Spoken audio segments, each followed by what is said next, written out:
Listen up, Friar Faithful. 97.3 The Fan's Padres Roundtable is on the air. Unbelievable! It's time to discuss everything going on with the Padres. The 97.3 The Fan crew is here for the most in-depth discussion on the Friars in our weekly Padres Roundtable, delivered by San Diego Roundtable Pizza. And now, here's your host, Ben Higgins. All right, welcome in, everybody. It is time for our roundtable. Our 97.3 The Fan hosts all together to talk about the Padres commercial-free, and it is brought to you each and every week by San Diego Roundtable Pizza. It really is pizza royalty. This show could have had a very dark tone if not for the past couple of days with the Padres getting wins over the Giants, pulling within a game of the Dodgers. But as I introduce our panel with Matt Scraby. Hello. Paul Reindl, Braden Soprenet. What's up? Chris Ello and myself. Let's go back to the weekend against the Los Angeles Dodgers and start our discussion there. And Chris, I'll start with you today. Where in your mind do the Padres fall short against the Dodgers? How will they fix that with 3 games coming up this weekend again at Petco Park? Well, let's start by not getting behind 5-0 in the first inning in the last 2 games. Good start. Yeah, that'd be a good place to start. But I thought overall, I'm not going to overreact to it. I thought the Padres did a less than stellar job in the batter's box in that series. And I thought that they swung at too many balls, and I thought they took too many strikes. And they're normally pretty good at doing just the opposite, the Padres. It's something that's been, part of their DNA for the last few years. But for whatever reason, maybe they're a little anxious, trying to make too much happen. But, especially I thought Glasnow and Blake Snell, you got to wait those guys out a little bit more. So I think just, getting back to being patient, doing what you do best.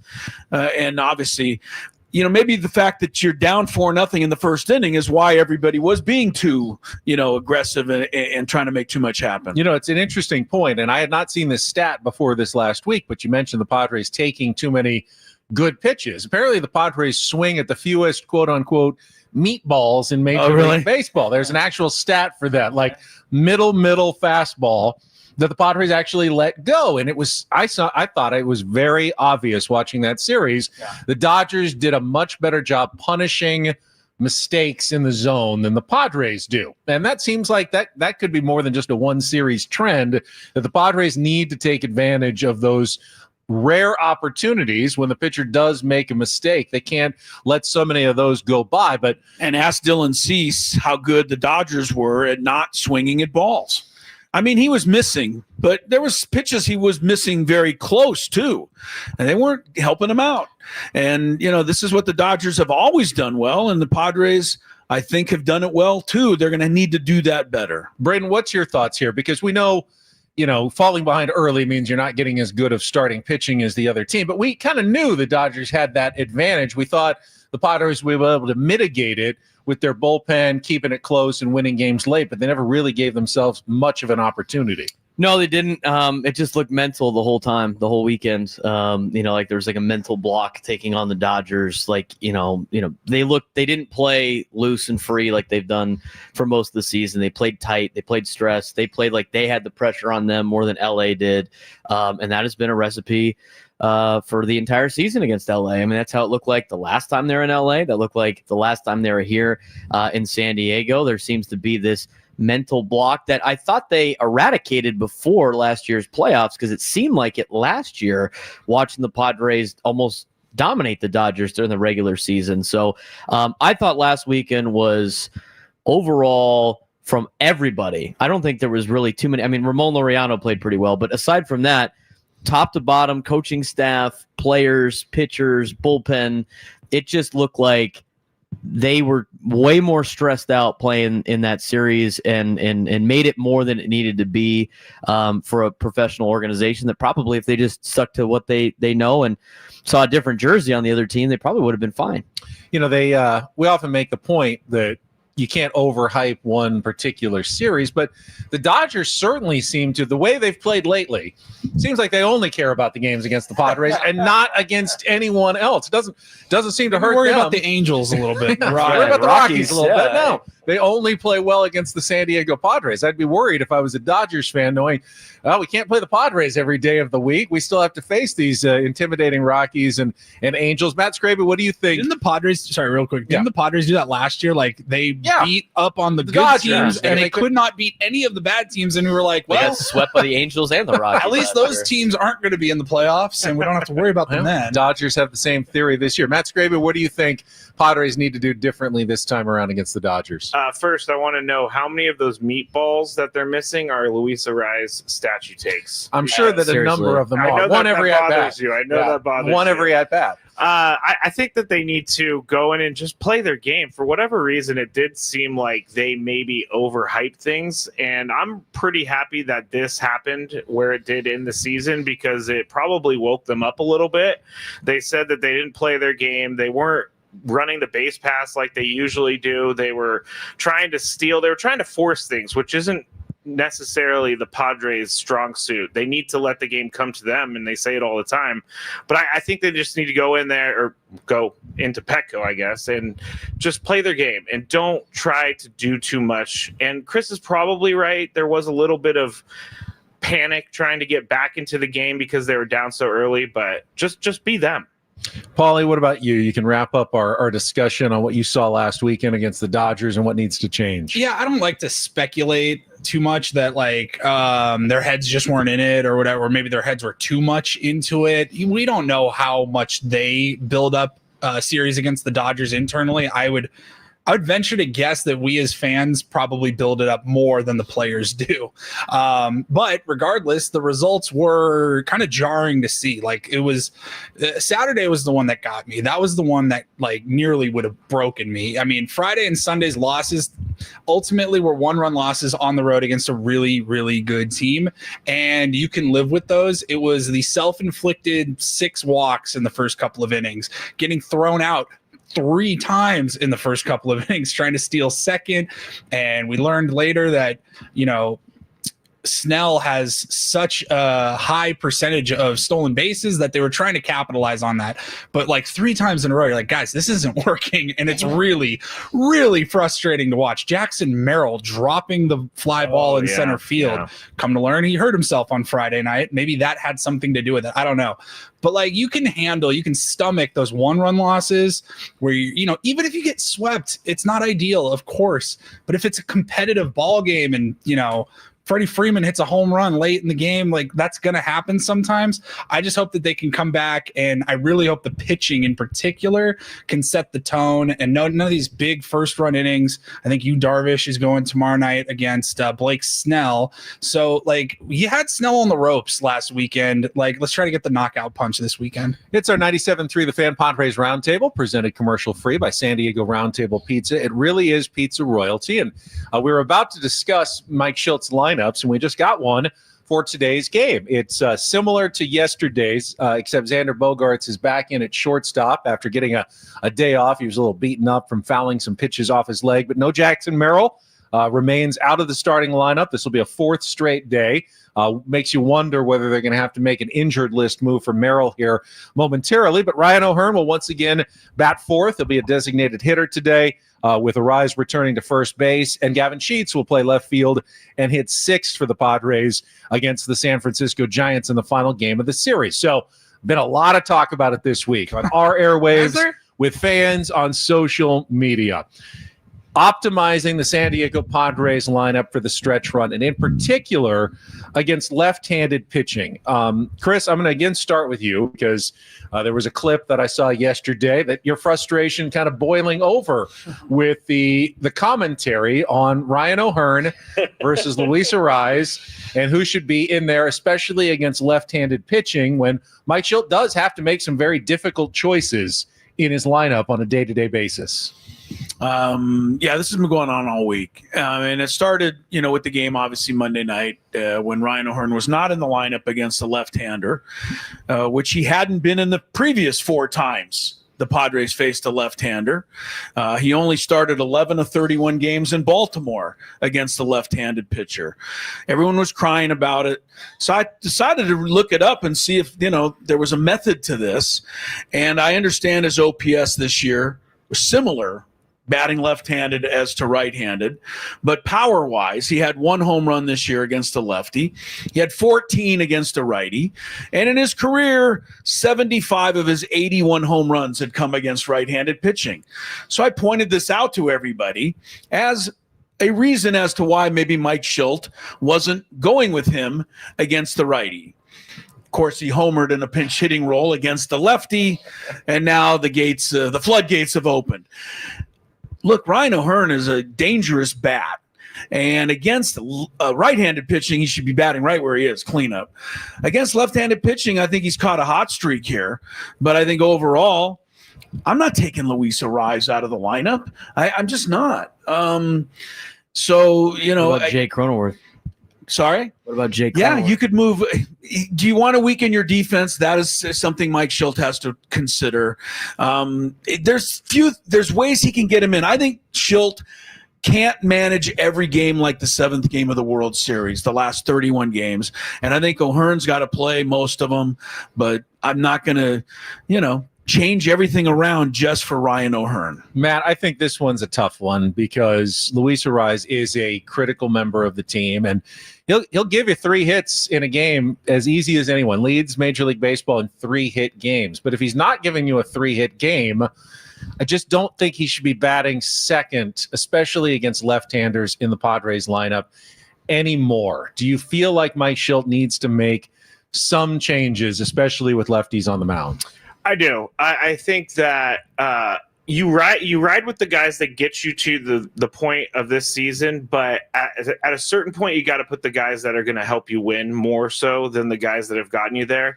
I was looking through Luis Arraez's numbers this morning, and if he bats lower in the lineup, he still has success in his career. Obviously, it's not as much of a sample size. He's always hit leadoff, and now he's always hitting second. But if they were to move him down, maybe go down to 5th, put Xander at 2nd, and still keep O'Hearn in there right now, I think that would help. I think Mike Shildt is kind of relenting a little bit to, hey, I need to go with the hot hand because he has moved Laureano to center field, and now he has Gavin Sheets in the lineup, and they're hitting. So how can you sit Gavin Sheets and Ryan O'Hearn after home runs?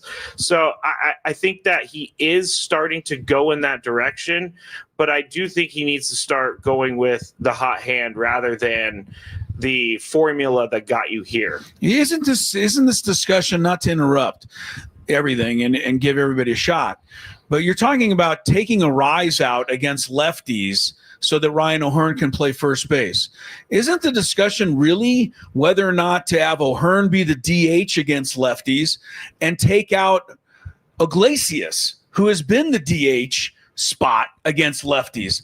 There's room for both Arraez and O'Hearn in the lineup, even if Jackson Merrill is healthy. So I'm curious, do we think that Iglesias should play over Arraez? Well, I think Play over Cronenworth. Iglesias has been very good against lefties for what he does.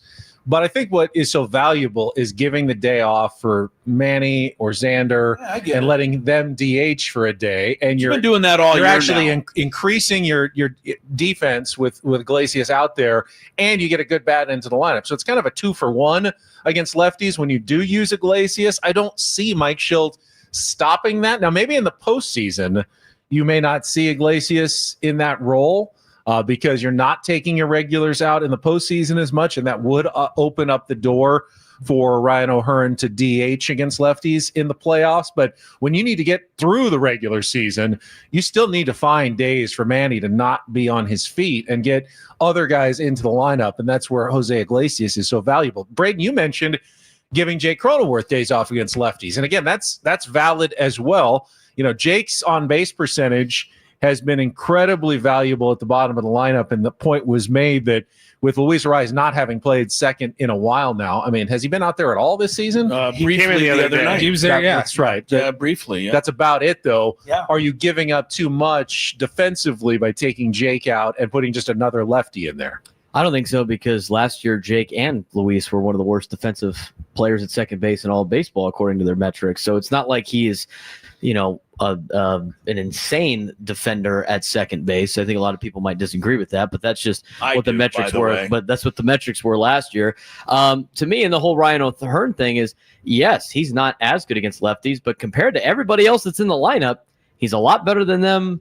Against lefty, he's a lot better against lefties than those guys are, and so the logic doesn't make any sense. The Jose Iglesias thing does make sense, but to me, it's like, why not have Jose Iglesias in at second base on days against lefty and give Jake Cronenworth the day off and let Ryan O'Hearn hit? Ryan O'Hearn needs to be in the lineup every single day until he proves otherwise that he sucks against lefties, which we haven't really seen, and he's had a good year this year against left-handed pitching in terms of OPS and average and everything like that. It's not a drastic fall off. Now, if he was hitting under 200 against left-handers, be like, okay, this guy can't hit a lefty. Let's get him out of the lineup. But to me, it's like I don't understand him not playing every single day. The other thing I don't understand is like Ben said, I don't understand Luis Arraez batting second. I don't get it. I really don't. I think he should play. I think he should play every day. But him lower in the lineup is still an asset for you. Like we talked about on a couple of roundtables ago, it really doesn't matter too much which way you skin it, but I'm going to tell you right now, like you have a Luis Arraez batting seventh in your order is probably pretty good. You have Xander Bogaerts batting seventh in your order, it's probably pretty good. Jake Cronenworth batting eighth, probably pretty good. And I'd like to see guys like Laureano move up and O'Hearn move up. And I wouldn't even mind seeing as inconsistent as he has been this year and injured, I still wouldn't mind seeing Jackson Merrill bat second behind Fernando. I don't disagree, but I feel like Tatis is going to be first and Manny's going to be third in most lineups. So if you want to go righty, lefty, righty, who do you replace Arraez with? Who's the lefty? Do you really want O'Hearn? Merrill moving up, but he's not only has he been hurt, but he hasn't been that productive all season. You could put O'Hearn there. He doesn't really project necessarily as a two hitter, but are you that would afraid be the as other a option. pitcher with O'Hearn on deck with Fernando on base? Or are you afraid of Arraez? Like to me, like let's think about it from a perspective of Fernando gets on, right? Then you got to rise up, and as a pitcher, I know he's going to swing at anything in the same zip code as the plate. And how many times has he swung when Fernando tries to steal second? And then he gets himself out. Or, Fernando gets thrown out. Or Luis Arraez hits into a double play. Or, I mean, it's not very talking like threatening. Ryan O'Hearn can't hit into a double play. No, I'm not. I'm saying Luis Arraez does not scare me as the number two hitter. Luis Arraez scares me with multiple runners on base in a situation where a single is going to score people. A single for Luis Arraez with just Fernando on base is probably not going to score Fernando. And therefore, as a pitcher, you wouldn't be as afraid to throw to Arraez with him as number two. I'm talking about protection for Fernando. I do think you have to be unafraid to give Luis Arraez a few more days off, and by that, I agree. Then you get to pick the situation where he comes up and can do his most damage by making contact as a pinch hitter. Has he had any days off? Not really. I mean, he's had as few as anyone, I think, this season. What about Gavin Sheets, though, Paulie? It's hard enough to find him a spot against a righty. I mean, he much less a lefty. There's really no spot for him against left-handers. Is there a spot for him against right-handers in the Padres lineup? And who are you taking out of the lineup to try to get him? Once Jackson Merrill is healthy, is there any way to get Gavin Sheets some more at-bats, especially while he's really hot right now? Yeah, I mean, that could be your DH, and then when Merrill's healthy, you go Laureano, Merrill, and Tatis in the outfield, and give Arraez that much-needed day off that we've been talking about. It sounds like at least with Chris, I don't value Arraez as high. Like I value O'Hearn this year, and in particular, like this moment of this year, like he's got the hot hand. He should be getting more at bats. I think Arraez, like of all the positions on the field, we're talking second base and first base. Like I think O'Hearn's a better first baseman than he is defensively. I think Cronenworth and Iglesias are both better than him defensively. He's kind of just become a DH who I think is better fit in the bottom third of the order right now, just the way he's hitting and the way the production has been every time Fernando gets on, like we were just alluding to. Gets a great jump, stolen base. Louis can't see him because he's over his right shoulder, and he swings and fouls one off, and Fernando has to go back. We've seen that time and time again. Fights off, works a 9-pitch at bat. Great. Flips a fly ball into left field, and it's an easy. You guys keep talking like whoever bats second other than Arraez is going to get a hit or a double every time up. You guys are being ridiculous. I know the world has changed, but you're trying to take out of the lineup a guy who, when the dust settles. No. We're not trying to take him out of the lineup. We're trying to move him down in the order. We're not trying to take him out of the lineup. Oh, it just sounds Luis like- Arraez sounds should like- start every single day, but he should not be batting second. It's frustrating to watch. I mean, in terms of Ben's specific question of how to get like Gavin Sheets in there, that's probably one of the fewer lanes available right now with a full healthy outfield. That's probably the day off if you are looking for some pop. I also think Gavin Sheets is a great bat off the bench to maybe come in and give you a pinch hit, try to get you that big swing. But right now, like, I just think you acquired an all-star at the trade deadline. You gave up six prospects to get him, and for him to not get regular everyday at bats was frustrating for a while. I know he's 3 straight games now, including today. Merrill being hurt has helped. Merrill, of course, exactly. Merrill's hurt, so they have to move some things around. I just look. You don't have. I understand the lefty righty splits. You don't have 8 guys on the bench where you can have, all right, this is our left-handed lineup, this is our right-handed lineup. Some guys like Fernando, Manny, Xander, they're going to hit every single day. They're in the lineup, lefty or righty. It does not matter. And I think right now, Ryan O'Hearn, the guy that you went out to go and provide you with some slug and some pop, he's got to be one of those guys. Well, I feel like Gavin Sheets is, again, when everyone's healthy, he's just the odd man out on this team, because you have against righties, Ryan O'Hearn has to be in there. I think we all agree that, whether it's a DH or at first base. If you want to put in Gavin Sheets in the outfield, are you taking Tatis out? No. Are you taking Laureano out? No, you didn't acquire Laureano to not play him almost every day, which means there's just no spot for a healthy, if everyone's healthy, for Gavin Sheets. What does AJ Preller need to do? What does this team need? We need a left fielder, we need a catcher, and we need a bat, either first base or DH. He went out and got all of them, and we're only using 2 of them. Well, the reason we're talking about this, it's our 97.3 The Fan Padres Roundtable, presented by Roundtable Pizza. It really is pizza royalty. Is that the one deficiency that seemingly everybody has been pointing out lately for the Padres, especially heading into the postseason, is their lack of power. And Tom Verducci wrote about it this week. Sarah's talked about it with us this morning on our show. ESPN was writing about it as well. Teams that have success in the playoffs, that win the World Series in the last decade, since the Kansas City Royals kind of punched and judied their way to a title, they all have gotten home runs consistently in the playoffs. The Padres are 29th in home runs, but that was before mostly the trade deadline. Now, with the new acquisitions with O'Hearn and Laureano, have the Padres, Matt Scraby, addressed their power issues, do you think, satisfactorily heading into the potential postseason? Yes, I do, because they've been getting the result that they wanted when they traded for these guys. Laureano's hit more home runs than I think we thought he would hit, and Ryan O'Hearn all of a sudden came out of nowhere. But I do, to defend Chris a little bit, I do think it's kind of crazy that Ryan O'Hearn did not hit left-handed home runs pretty much his entire career, and then he comes to San Diego and he's hit like 3 or 4, and so I think that's a little weird. But they have, to me, addressed it, because if Manny can get the power going, I mean, you always got Fernando that could start hitting. I don't know when it's going to happen, but he's got the ability to do it.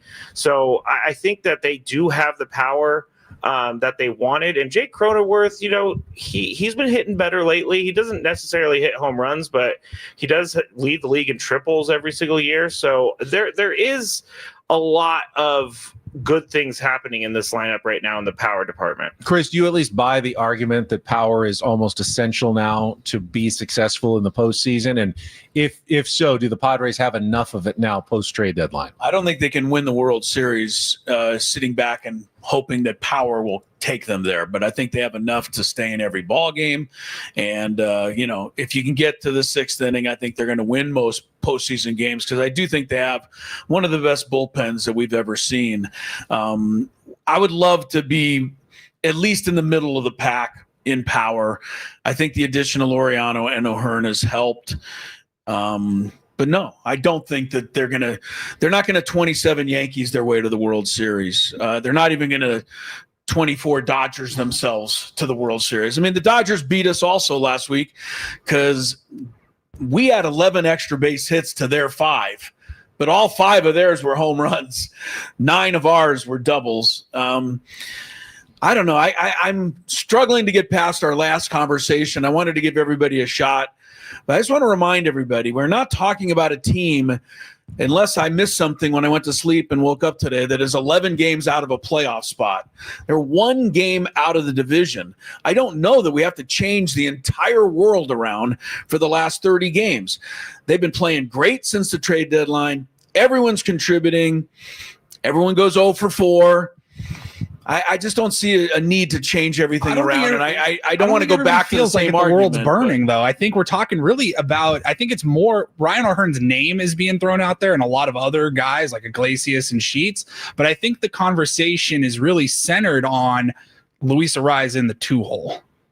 That's the conversation that I've been seeing a lot of. He's just, can you get better optimization of your lineup by moving just a couple of things around, like Louis down and moving somebody else up? I think this is the moment, because I wanted to bring this up, and we've got a group of colleagues and friends up here, and I feel like this man right next to me, Chris, has been struggling a little bit this week.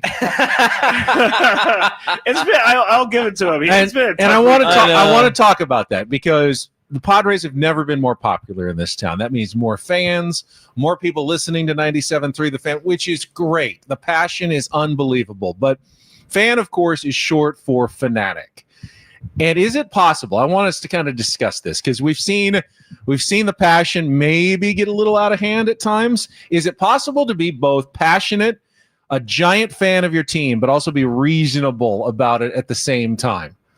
Braden, I mean, can you be a passionate, diehard, crazy fan, but also remain very level-headed about your team without getting a loss of perspective? I want to say no, because I've seen that with my other friends and their other teams.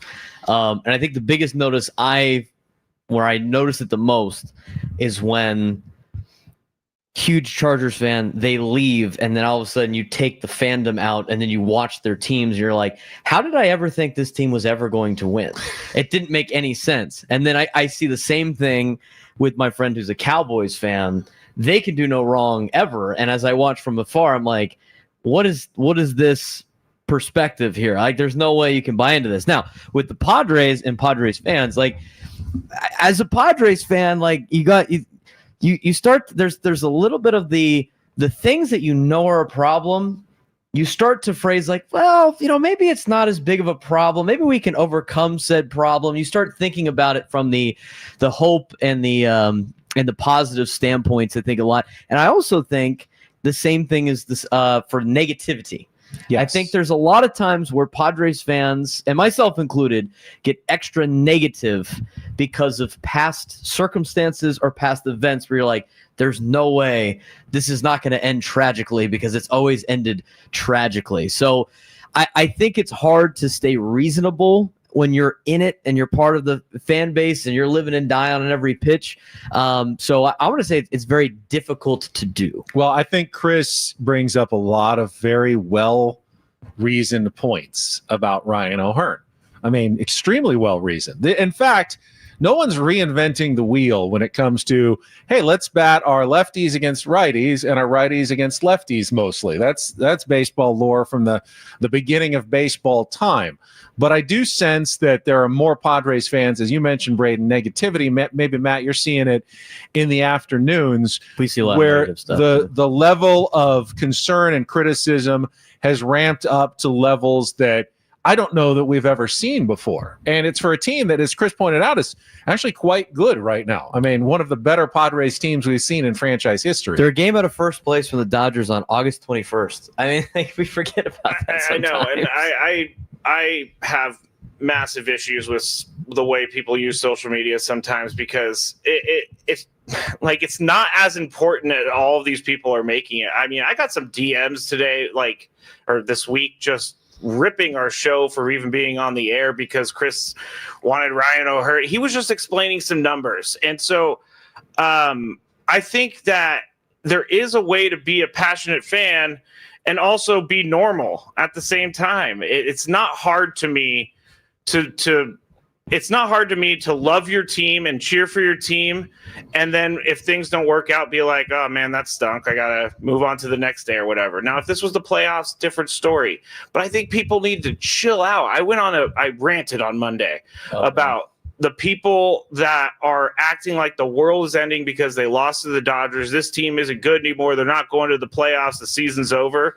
Like, get over it, people. It's not that important. I did, and it's not real. I did see somebody tweet out like Braden said on the show, everybody be calm. And as I was reading that, I was texting my friends just insufferable things about how upset I was watching this. See, I think though, what you guys are kind of missing with the rants, as frustrating as it can be, is this is what we all dreamed of. I've been a Padres fan. And we did say that. I've been a Padres fan my whole life, and this level of passion.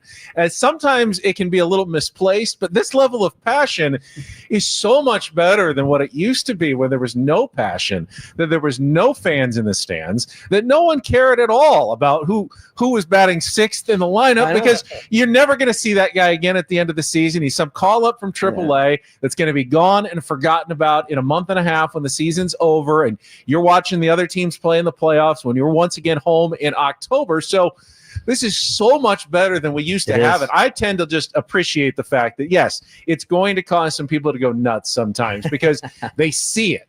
The brass ring is now within reach. Will they actually grab it? I don't know. It's really hard to win a World Series because only 1 out of 30 teams gets to do it every year. So the odds are always in favor of disappointment and heartbreak and tragedy at the end of the year. And that's hard to take, knowing that ultimately you're probably going to end really, really disappointed. But it's way better than knowing your odds are essentially zero. Yes. At the start of the season every year. And that's what it used to be here. Quick, I know everybody else got to go, but we did say that. This is the top of our job right now because the Padres are so good and that the fans are so passionate that this is way better than when they were losing every single year. It's just like in the chat sometimes, people just don't listen. People just don't. They don't have to. They don't That's read. Not their job. Their job is to be fans. I get it. Be unreasonable at times. But why are you arguing and calling people names on a point that was already made like 5 minutes before? You forget, you're not a person, Matt. You're a character on the radio. That's right. You're a character on the radio, Braden. You're a character on the radio. This week has been tough on our show. Let me just tell you. It's not personal.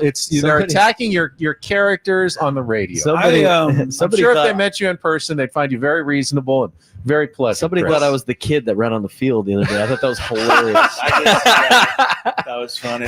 They basically said, I'm looking at this video. I'm hoping Braden will be on his show tomorrow. Man, I got better moves than that. Let me just cap the Ryan O'Hearn versus Luis Arraez argument with one more statistic. Are you capping it that for can real? drive I don't know. But I'm going to throw this in with this statistic so everybody can get madder at me because I really, at this point, don't mind.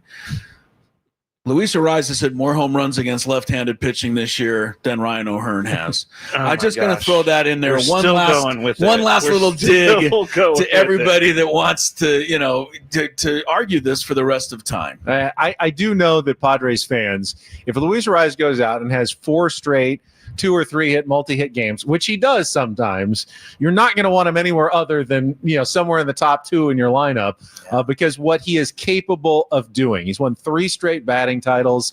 He has a skill set that is pretty much unmatched at the top level of baseball. We go over this all the time. Batting titles is your batting average, which we've all learned is not as weighted as it used to be. Don't disparage batting titles in this town, Paulie. I understand.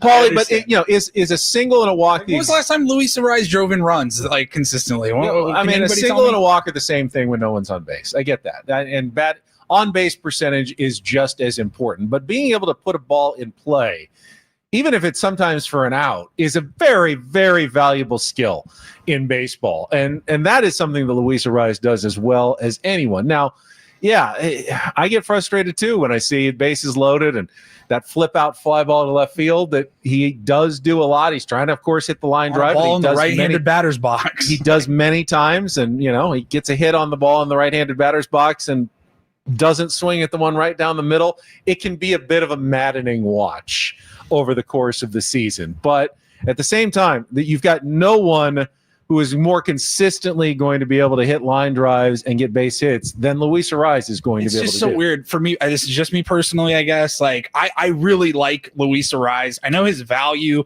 pretty much since he got traded to the Padres has been debated, at least. Like, what's his worth? What does he bring to your team? I really like Luis Arraez. I think he's a good teammate, and I think he's a great player. But, like, I just don't have a lot of confidence in him right now with runners on base that he's going to drive them in, and that's kind of important in the 2-hole. And I don't have a lot of that confidence this season. You know what's interesting is I think that one of the reasons I was willing to go so out on a limb Monday about Ryan O'Hearn and defending Mike Schilt, which I don't often do, by the way, but I did on Monday, is because I just assumed nobody was really cared about the team anymore. Because what I read Sunday night was that the season was pretty much over and people were ready to move on to the next thing since they got swept by the Dodgers. I bring this up because that goes back to your point about the word fanatic. Everybody pretty much gave the season up Sunday night, but when we woke up Monday morning, it was back to work, and that's how this all works. And you're absolutely right, Ben. I wouldn't have it any other way because we've had it the other way, and that wasn't fun. I think ultimately my solution would be Ryan O'Hearn's in there against righties every day. Give him about half the starts against lefties. Mix him up. He puts together really good at-bats. Can anyone deny Ryan O'Hearn's at-bats are He's very like an impressive. 8-9 pitch at-bat guy. That 10 pitch at-bat in the first inning last night that resulted in the RBI single, that was a really impressive at-bat. So, you know what? I do want to see him get at least more chances. And Mike Schilt notices those at-bats too. We're not the only ones who are seeing it. He's also, I guarantee you, really impressed by what Ryan O'Hearn is doing. All right, it's 10:35. We're about two-thirds of the way through our show. So One let's last get quick thing. Sorry, Ben. No, it's all right. One last thing about Arraez. I can't get past Ryan O'Hearn. We're all going to find out. We're all going to find out exactly where he stands in the On mind Friday. of Mike Schilt tomorrow night. Yeah. Because this will be the first time since all of this started that they'll be facing a left-handed starter. But he better It'll be in the lineup. interesting You to don't see really what know. Mike Schilt does. And You better be in okay, the now lineup. I'm going to go on my rant because I saw people the last 2 days going, Ryan O'Hearn just proved he should be in there. No, he's in there against righties because he's always going to be in there against righties. Right.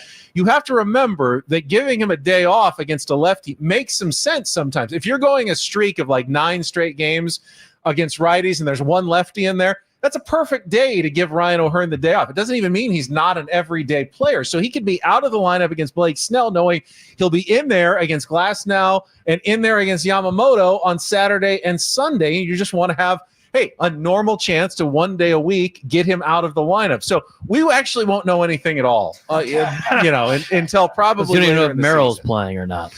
All right, so we need a little break here. So our Roundtable Pizza Roundtable, brought to you by San Diego Roundtable Pizza. It really is pizza royalty. Time for the 7th inning stretch. Yesterday, I don't do it often, but I had to stop by 7-Eleven. Needed to pick up some Gatorade, a little hydration for the family. And it used to be when I went to 7-Eleven as a kid, it was like almost as good as a trip to Disneyland. Like if you got to go to 7-Eleven as a kid and you had like $5 in your pocket, it was nirvana. It was bliss. And I don't do it much anymore, but as I was walking through the aisles, I thought, what a great 7th inning stretch question. So today's question, Matt Scraby, you can start us off. You got $5 in your pocket, really any age you want to be. You get to pick whatever junk food item you want from the shelves, candy, anything you want, drink. What are you getting at 7-Eleven with your junk food money? Well, this is a great question because I go to 7-Eleven nearly every single day. And I'm sure you get things responsible when you're there now, though. yes. I'm sure what's the irresponsible choice? The irresponsible choice is I love the Mamba berry or Tropic. Mamba is like a little chewy thing. Stick thing. I love the Mamba. If I'm going to get some sort of candy, it's going to be Mamba or the Airhead Bites is what I'm going to get. And I probably could fit both of those in under $5. Pull your teeth out, kind of. Yeah, no, my teeth are okay, but I would go definitely number one choice would be Mamba, Berry, or Tropic. All right, Braden, $5 in your pocket. What's your junk food of choice from 7-Eleven? If I get 2 things at 7, I used to do this for like before kind of high school football games, not as a player, but now as a coach. But like, it's either Reese's or if they have it, peanut butter Snickers, which is basically like a Reese's anyway, and a blue Gatorade. The light blue Gatorade is my Gatorade of choice. So those two Glacier items. Freeze. Huh? Yeah, the Glacier freeze. Freeze. Oh yeah, for sure. If I got to go with the Frost one, maybe, or the Cool Blue, that's secondary choice, but the Glacier Freeze for sure, and some Reese's or peanut butter Snickers if they have them. All right, Paulie, what's your junk food of choice from 7-Eleven? Well, as a kid, I mean, like riding your bike in the summer to 7-Eleven, nothing hit better than the Slurpee. Right. Of course. I don't really get them anymore, but those were like the go-tos. There was just nothing like it. I think right now I'm a big, I like the gummy candy. Oh yeah. And I like for 7-Eleven specifically, because a lot of that stuff you can get at any convenience store or grocery store. I like the 7-Eleven, the blue gummy sharks. Those are 7-Eleven good. brand, 7-Eleven Yeah. brand, Wow. the generic, whatever, like the gummy sharks. Oh, I love those. All right, I'm actually a big fan of gummy candy as well, but usually we think nostalgic, like what was our favorite as a child. I think my favorite gummy candy was actually invented just in the last few years. I love, and I don't let myself have them very often, but Nerds gummy clusters, which are the little circle gummies, but then with the nerds around them. Dangerous. And then I always used to swirl the cherry and cola Oh, yeah. Slurpees Oh, yeah. together, so you could have the cherry Coke Cherry Slurpee. Coke. Was definitely my go-to as a kid. Smart. Chris, 7-Eleven junk food of choice. Well, I see Scrapey at our 7-Eleven up the street, so I go almost every day and get a big gulp. I think it's funny. I was thinking of this yesterday that I get the super big gulp, which is the second to largest size, because I guess for some reason in my mind, the double big gulp is just too much. Double gulp. Right, the double gulp. That's You're just being too reasonable. much. So yeah, right. Be reasonable. I only get the 44-ounce super. You don't big have like gulp. the plastic cup that looks Oh, like yeah. a garbage Yeah, can with the- a handle. The bucket. Yeah. But if I'm going to do junk food, which I don't do hardly anymore, when you said $5, that threw out getting a thing of Ben and Jerry's and just taking it back and pint. with a spoon and eating it. That's way over $5 now. But I would say, peanut M&Ms. I've always enjoyed. Peanut And or peanut butter? Peanut. I like the peanut butter M&Ms too. They're similar to your Reese's Pieces. But I did also think of the strangest and I think probably the wackiest and worst for you item that I have bought in the past that I still think is under $5. A beef stick. Oh, I love those big, things. long sticks. The one with Slim the cheese in there? Slim, Oh, gotta give me Slim, some of yeah, those. Slim Jims are too oily for me. I like the beef stick. whatever they want. Stick of beef for Chris. Stick I feel of like beef. that's Christmas something I should be walks- giving my Love dog beef a steak. treat I mean, and that's not eating myself. terrible to even admit. But They have healthier I love- versions. They I have love organic those, ones of those especially now. when they're packaged with the cheese. It's a good source of protein there, Chris. I Beef remember stick. when I was a kid, they first You're came out welcome. with like big gulps and super big gulps, and people were so horrified by how large they were. yeah. And now it's fairly common, so you can see where we've gone as a society. All right, I want to move on to a broader topic here in the last 10 minutes or so. Does it involve Luis Arraez It or does Ryan not. O'Hearn? It shouldn't, at least. I don't believe it. It involves Rob Manfred, the commissioner of baseball, who said last Sunday that geographic realignment is very much on the table in Major League Baseball, especially when they're expected to add 2 expansion teams and get to an even 32 clubs, which would allow you to divide 16 and 16 into 2 different leagues. But those leagues might not be the National and American League anymore. They might be more of a Western Conference and an Eastern Conference, like you see in the NBA or the NHL, to allow teams to have less travel during the year. Seen some potential realignment structures that would involve 4-team divisions like the Padres, Angels, Dodgers, and Diamondbacks in a division based on geography. Chris, this would be a fairly large sea change. You could end up with the Yankees and Mets in the same division, the White Sox and Cubs in the same division as well, fundamentally changing baseball as we've known it for over a century. What are your thoughts on potential geographic realignment of Major League Baseball? I'll try to leave time for everybody else. I'm fine with geographic realignment as long as the National League teams stay in the National League. I can't do it. I can't go past 100 plus years of there's some tradition has to be hung on to something. And if the Yankees play the Red Sox in the World Series, it just won't work for me. I'm sure I'd eventually get used to it. I'm sure I would watch it, but I can't take the American and National League away after all this time. No, there has been changes. Teams have switched leagues over the years, and I don't think the Yankees and Red Sox would meet, but you could have, the Dodgers and Mets meeting in the World Series, or you could have the Padres meet the Marlins in a World Series. I can't do they're that on opposite sides of the country. I can't do that. So I'm willing to give you whatever geographic realignment, but I can't do that. And the second thing, just to go to your division realignment of Dodgers, Padres, Angels, Diamondbacks, makes sense. But I would really be shocked if baseball ever split up the Dodgers and the Giants, because they have been one and the same for over 100 years.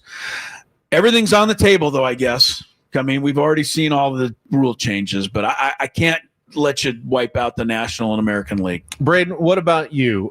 Does this make sense in terms of player safety, less travel, the grueling schedule, that if you did have less games where you had to go across the country, that would be a good thing for baseball? I think it makes sense. I think if they wanted to do the geography version, it would make sense to have 4 divisions. It'd probably be better just to have 2 divisions in each side of the bracket, kind of like like hockey does or something like that. I agree with Chris. I think if you're going to move things around, and I think this is all, impending a Nashville team and a Salt Lake City team, and they've talked about expansion, and obviously you are going to have to rearrange things if you have 32 teams.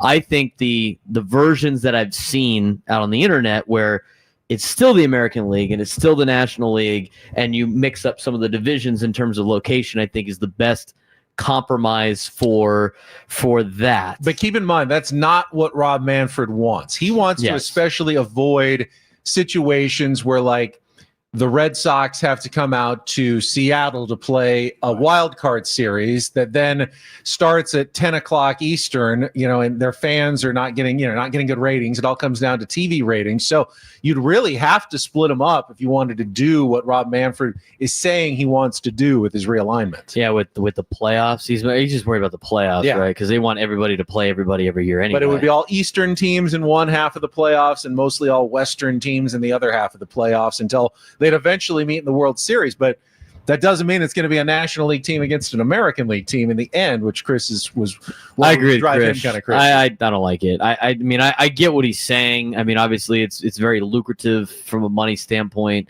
I understand where he's coming from, but I wouldn't like it either. I agree with Chris. Seeing the Mets play the Padres in the World Series, which would be sick if the Padres in the World Series. But aside like Dodgers, Mets in the World Series, it would bother me.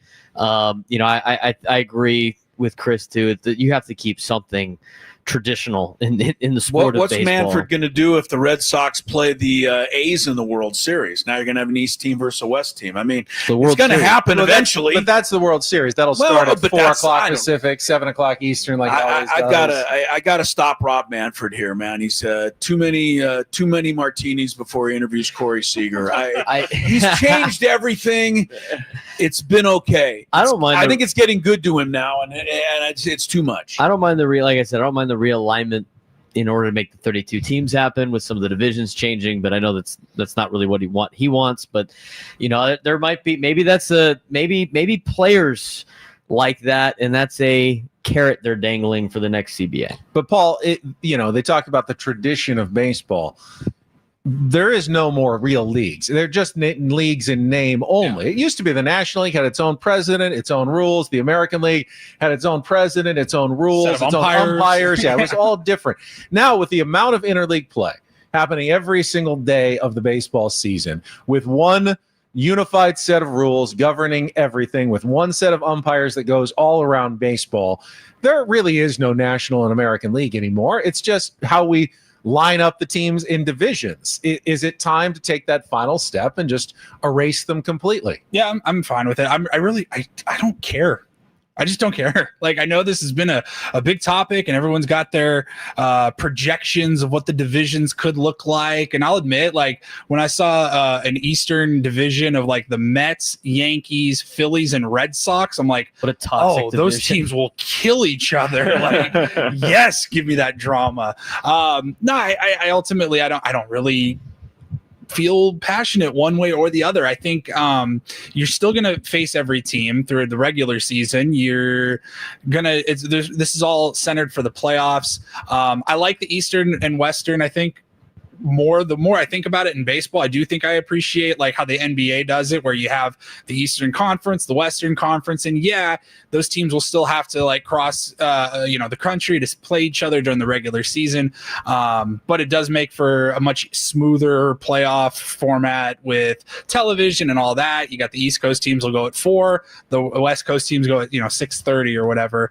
But like you said, Ben, I mean, interleague play, I don't really hear people even say it anymore because it used to mean something. It doesn't mean anything. It doesn't feel different. You know what it means Padres right now, though? It means that the Dodgers and Padres don't get to play in September.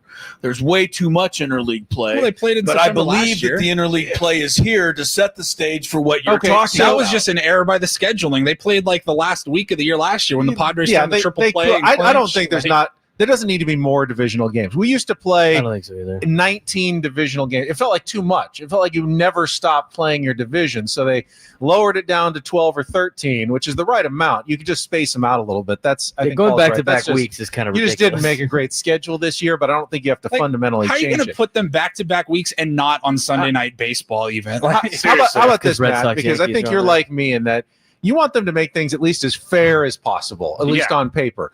It's not really fair that the Houston Astros have to be in the same division as the Seattle Mariners. Yeah. And they have to make that trip multiple times every single year when they could be in a much more reasonable geographic division with teams that are a lot closer. But because of the historic way the National and American League lined up, that's how they ended up having to be put together in the long run. No, you're right. I do like things to be fair. I'm fine with division realignment, but you got to keep the league somehow. I'm with Chris. I'm with Braden. I like tradition. I'm one of those people that loves when 200 years comes around. Oh, baseball's 200 years old type of thing. But why, I guess, is like the only way I would don't push know. back. Like when the Padres go and play the Twins, that used to feel different. Like that used to feel like interleague play. There's different rules. Now it's just the Padres are playing the Twins. It means nothing. I get it. I think maybe I'm a creature of habit, and it takes me a little bit to to accept things like the pitch clock I wasn't sure about, and now I love the pitch clock and some of the other. I love the ghost runner rule. I think that during the regular season is good, but the division realignment's fine. It's just like at least try to keep those rivalries alive, like the Dodgers and the Padres, the Yankees, the Red Sox. I just want to keep some of that alive. The teams that have been playing forever. Last couple of minutes here. It's our 97.3 The Fan Padres Roundtable, presented commercial free by San Diego Roundtable Pizza. It really is pizza royalty. Won't have time for everyone to comment on this, but does anyone have any thoughts on the report this morning out of The Athletic, Andrew Marchand, that ESPN is very close to a deal to take over the MLB TV services, and in specifically the 5 teams that are being produced now by MLB TV, including the Padres, will become an ESPN property in the future. So ESPN producing and perhaps streaming with their new platform, Padres Baseball, going forward. Did you hear about this, Chris? Any thoughts? Braden, you got some thoughts? I heard about it. As long as it gives the Padres money, that's better than just subscription fees. I'm all for it. I mean, it's inevitable at this point, and honestly, like them all being on ESPN's new platform makes it probably easier for a lot of people. I'm like Chris. Satellite and cable is a superior product. The only thing that was going with streaming was it was cheaper. Now it's more expensive. It's I don't think it's even as great of a product, but anyway, I think it's going to be easy to access. The day that Robert Suarez goes into the windup with 2 outs in the 9th inning and my screen buffers is going to be the last time I watch that ESPN streaming thing. But I know I have no choice. Some of us work for ESPN.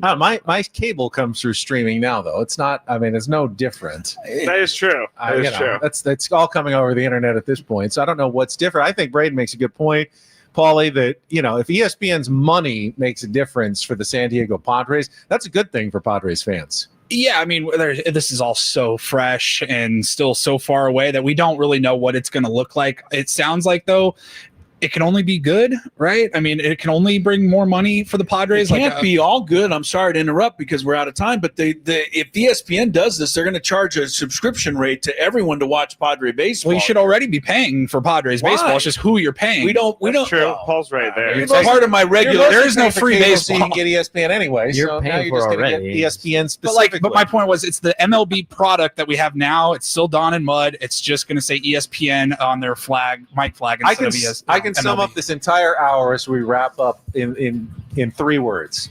People hate change. Yeah. And that's it for us. For Matt Scravey, Paul Reindl, Braden Soprenet, Chris Ello, I'm Ben Higgins. Enjoy the rest of the day. Enjoy Padres baseball. Braden's up next here on San Diego's #1 sports station, 97.3 The Fan. So long, everybody.